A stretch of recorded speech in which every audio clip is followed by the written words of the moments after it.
अस्सलाम वालेकुम, मैं हूं आबिद अंडलीब। नाजरीन, इमरान खान को गेम से आउट करने वाले खुद आउट होते जा रहे हैं। इमरान खान ने एक धमकी दी है और ये धमकी उनकी तमाम मुक़्तदर हलकों को है। और उससे पहले एक बहुत बड़ी बैठक सुप्रीम कोर्ट में लगने वाली थी। उससे पहले जस्टिस बुनियाल को भी इमरान खान ने एक इम्पॉर्टेंट मैसेज दिया है। ये दो बहुत अहम इश्यूज हैं, इनकी तफसील है।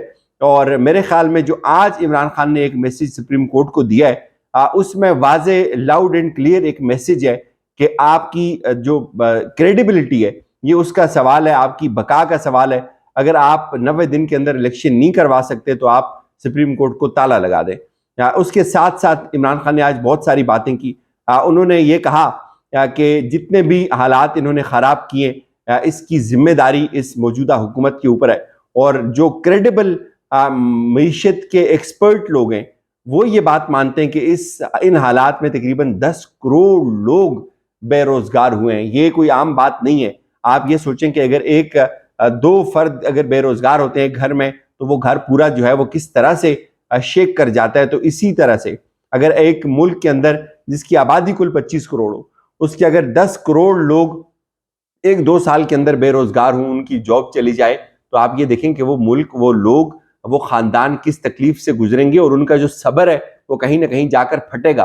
और उन्होंने कहा कि 75 साल में ये सब हो रहा है और ये दोबारा उन लोगों को मेरे ऊपर मुसल्लत किया जा रहा है, इस कौम के ऊपर मुसल्लत करने की कोशिश की जा रही है, जो इस सब के एक्चुअली जिम्मेदार हैं, जिनका ये सब कुछ जिनका किया धरा है। उन्होंने कहा कि ठीक है, आप ये कर दें, लेकिन मेरा आपसे ये सवाल है कि इसके बाद क्या होगा। जो लोग पैसा इस मुल्क से बाहर लेकर गए, वही लोग इस मुल्क के ऊपर दोबारा मुसल्लत हो रहे हैं। एक बात जो इमरान खान की मेरे ख्याल में जो सबसे ज्यादा अपील करती है ओवरसीज पाकिस्तानियों को, बहुत सारे हमें कॉल्स भी करते हैं, कमेंट्स भी करके बताते हैं, वो ये चीज बताएंगे कि वो इमरान खान को ट्रस्ट करते हैं पाकिस्तान के अंदर।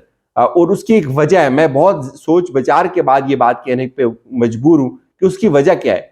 जब पाकिस्तानी बाहर जाते हैं, वो उन बाहर के मुल्कों के मुहज्जब माशरों को देखते हैं, रूल ऑफ लॉ को देखते हैं, इंसाफ को देखते हैं। आप ये देखें कि बाजवा की जो वीडियो थी, बाजवा भी उस वीडियो के अंदर ये कह रहा है कि मैं पुलिस को बुलाऊंगा, यानी कि उसको यकीन है कि वो मुल्क ऐसा है कि वहां उसकी जो चौधराहट है वो नहीं चलेगी, वहां उसकी गन खरीज नहीं चलेगी, उसकी रौनक नहीं चलेगी, वहां उस मुल्क का आइन चलेगा, उस मुल्क के इदारे मुकद्दमे। वो कहता है कि मैं पुलिस को बुला के लेके आऊंगा। तो ये एक वजह है कि जिसकी वजह से जो ओवरसीज पाकिस्तानी है वो बहुत ज्यादा अट्रैक्ट होते हैं उस सिस्टम से। और फिर वो जब पाकिस्तान के हालात को देखते हैं, उनका दिल कुड़ता है, वो कंफ्यूज होते हैं, उनको गुस्सा आता है। और यही वजह है कि वो बेचारे, मेरे ख्याल में आधी जिंदगी वो अपनी बाहर की जीते हैं और आधी जिंदगी वो पाकिस्तान की जीते हैं। जिस तरह से वो खबरों को सुन रहे होते हैं, फोन कर रहे होते हैं, पूछ रहे होते हैं, कंसर्न शो कर रहे होते हैं। तो ये एक वजह है कि वो इमरान खान को ट्रस्ट करते हैं और वो बड़े खुलूस से इमरान खान को ट्रस्ट करते हैं। और खान साहब ने आज ये बात कही है कि भाई, जो अमेरिका के अंदर 16,000 डॉक्टर्स हैं, उनकी वेल्थ, और फिर जो 10 कारोबारी लोग हैं अमेरिका के अंदर, उनकी जो वेल्थ है वो 25 अरब डॉलर है। और वो पाकिस्तान की जो इकोनॉमी है जो बैठी हुई है उसको ठीक कर सकते हैं। और जाहिर है ओवरसीज पाकिस्तानी, जिस तरह से इमरान खान ने एक रोशन डिजिटल अकाउंट खोला था, और कितने लोग हैं, बिलीव यू मी, मुझे पर्सनल विंडो में मैसेज करते हैं व्हाट्सएप पे कि अगर इमरान खान को कुछ हुआ तो हम अपनी जो सरमायाकारी है उसको पुल आउट करेंगे। तो इस तरह से लोग शायद इफेक्ट होते हैं और बहुत खौफनाक हद तक होते हैं। और यही वजह है कि इमरान खान जो ओवरसीज पाकिस्तानी है उनकी बात करते हैं या रूल ऑफ लॉ की बात करते हैं, तो वो लोग इस नारे से अट्रैक्ट होते हैं। वो भी यही देखते हैं कि एक वक्त आए कि पाकिस्तान भी उन मुआशरों की सफ में खड़ा हो, जिस तरह वहां लोगों को इंसाफ मिलता है, यहाँ भी इंसाफ मिले लोगों को। तो मेरे ख्याल में वो लोग इमरान खान के साथ अटैच होते हैं। और यही वजह कि वो जब भी कोई इस तरह का चंदे का मामला आता है, वो इमरान खान के साथ बड़ा ताउन करते हैं। तो अब इमरान खान ने यह कहा है कि वो लोग वापस जा रहे हैं। वो लोग पाकिस्तान के अंदर पाकिस्तान की मईशत को खड़ा कर सकते थे, लेकिन जब हालात खराब होंगे, जब इन्हीं चोरों को दोबारा मुसल्लत किया जाएगा, तो फिर उसका जाहिर है यही नतीजा आना है। यहाँ पे खान साहब ने, नाजरीन, एक बड़ी खौफनाक अपील की है chief justice supreme court Umar Ata Bandial साहब से। चूंकि आपको पता है कि अभी कुछ घंटों बाद ये जो केस है इलेक्शन के हवाले से, ये समाअत के लिए मुकर्रर होगा। और आप हैरान होंगे ये बात सुनकर के 14 मई को इलेक्शन करवाते करवाते सुप्रीम कोर्ट जो है वो 7 जून पे खड़ी है।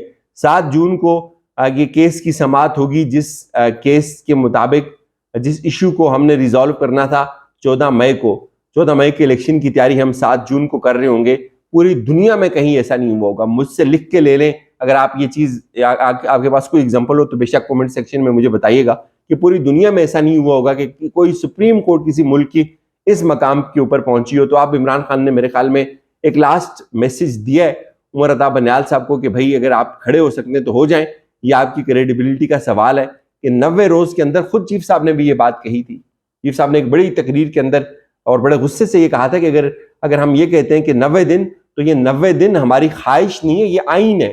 तो चीफ साहब वो आइन फिर दस्तक दे रहा है। आपने खुद कहा था कि आपके दरवाजे के ऊपर आइन ने दस्तक दी है, तो मेरे ख्याल में अब वो आइन ना सिर्फ दस्तक दे रहा है बल्कि तो वो पिटास डाल रहा है, वो चीख रहा है, उसकी इज्जत लुट गई है जिस तरह के हालात हो गए हैं और ये आपके फैसलों को उठाकर फेंक रहे। तो इमरान खान ने मेरे ख्याल में भी ठीक बात की है कि आपकी क्रेडिबिलिटी का सवाल है, अगर आप ये कर सकते हैं तो कर दें और आपको करना चाहिए। और कोई मेरे ख्याल में इसके अंदर कोई कबाहत नहीं है, सुप्रीम कोर्ट ये करवा सकती है। और फिर खान साहब ने ये भी कहा कि ये इनको गारंटी, ये कहते हैं कि हमें उस वक्त हम इलेक्शंस करवाएंगे। और आप हैरान होंगे ये सुनकर भी कि जरदारी आज ये कह रहे हैं कि भाई जब मैं चाहूंगा तो मैं इलेक्शन करवाऊंगा। तो मेरे ख्याल में इससे बड़ी बेइज्जती सुप्रीम कोर्ट की कोई हो नहीं सकती कि सुप्रीम कोर्ट के जजेस आइन 90 दिन, 16 जजेस, 15 जजेस, 4 3 2 3 1 2 4 5, वो अपनी जगह वो पिट रहे, वहां इलेक्शन करवाओ, वो मिन्नतें कर रहे हैं, मुज़ाकरात करो आपस में। और डॉन ये कहता है कि जब मैं चाहूंगा तो मैं इलेक्शन करवाऊंगा, जब मैं चाहूंगा। तो वो बात मुझे याद आती है कि जहां मैं खड़ा होता हूं तो लाइन वहां से शुरू होती है। तो ये बहुत बड़ा तमाचा है निजाम इंसाफ के मुंह के ऊपर जो जरदारी साहब ने मारा है, ये कि भाई इलेक्शन मैं करवाऊंगा जहां से मैं चाहूंगा। तो अब उन्होंने, खान साहब ने ये भी कहा कि ये मेरी पार्टी खत्म करेंगे फिर ये इलेक्शन करवाएंगे और एग्जैक्टली वही मॉडल रिपीट होगा जो मुजीबुर रहमान के साथ हुआ। तो यहाँ उन्होंने एक बड़ी खौफनाक धमकी लगाई है। उन्होंने कहा कि आप मेरी ये सब कुछ कर लें, मेरी पार्टी को तोड़ लें, आप इन लोगों को दोबारा हुकूमत दे दें, इन सजा याफ्ता लोगों को हुकूमत दे दें, तो आप ये सोचते हैं कि अगर कौम इनकी हुकूमत को मानेगी तो कौम इनकी हुकूमत को नहीं मानेगी। तो बुनियादी तौर पे इमरान खान ने एक तरह से ऐलान जंग का अज़म किया। फिर उन्होंने ये भी कहा कि मैं ताकतवरों को ये पैगाम देता हूँ कि जिस रास्ते पे ये सब अभी चल पड़े, इस रास्ते पे बहुत अंधेरा है और अभी भी वक्त है कि कोर्स करेक्शन करें और ठीक रास्ते के ऊपर आ जाए। मेरे ख्याल में इमरान खान चूंकि अब मुसलसल कौम से खिताब कर रहे हैं और उनका जो खिताब है वो चलता है, वो हर मीडिया जो ज़ाहिर है उसको तो दिखाता नहीं है। और उन्होंने ये भी कहा कि मुझे बहुत सारे लोगों को एक्सपोज होते हुए मैंने देखा, नंगा होते हुए देखा। जाहिर है आपको याद होगा कि जब नवाज शरीफ के ऊपर पाबंदी लगी थी तो फिर कुछ 15 सहाफ़ी जो है वो हाई कोर्ट के अंदर जाकर पहुंचे थे कि हमें, जब तक हम हमारे कानों में नवाज शरीफ की आवाज़ ना पहुंचे तो हमें तो नींद नहीं आती, मेहरबानी करें नवाज शरीफ की आवाज़ के ऊपर जो पाबंदी लगी हुई है उसको हटाएं। और ये बुनियादी इंसानी हकूक़ का मामला है, ये आज़ादी इजहार राय का मामला है। नवाज शरीफ की आवाज़ कैसे बंद हो सकती है? वो इतना बड़ा लीडर है और उसकी आवाज़ खोल दें। तो उस वक्त जो है वो बड़ा शोर भी मचा था। और अब वही इनकलाबी, वही साफ़ी जो आज़ादी की बात करते थे, बुनियादी हकूक़ की बात करते थे, इमरान खान के ऊपर जब पाबंदी लगी तो किसी एक बंदे ने एक लफ्ज़ भी नहीं बोला। इमरान खान के ऊपर एक तो गैर एलानिया पाबंदी है ना जो अभी लगी है, एक पाबंदी कुछ अरसे से चल रही थी, उनकी तकरीर नहीं चलती थी।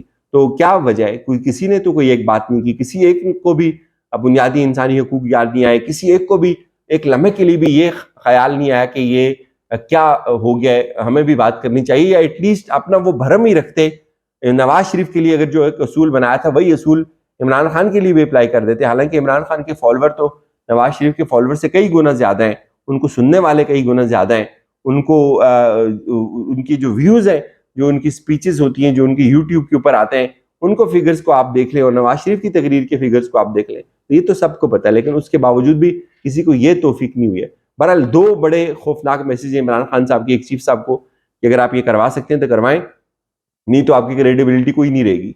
और दूसरा कि कौम ये इलेक्शन बिल्कुल नहीं मानेगी। इजाजत दीजिए, अपना ख्याल रखिएगा। खुदा हाफिज।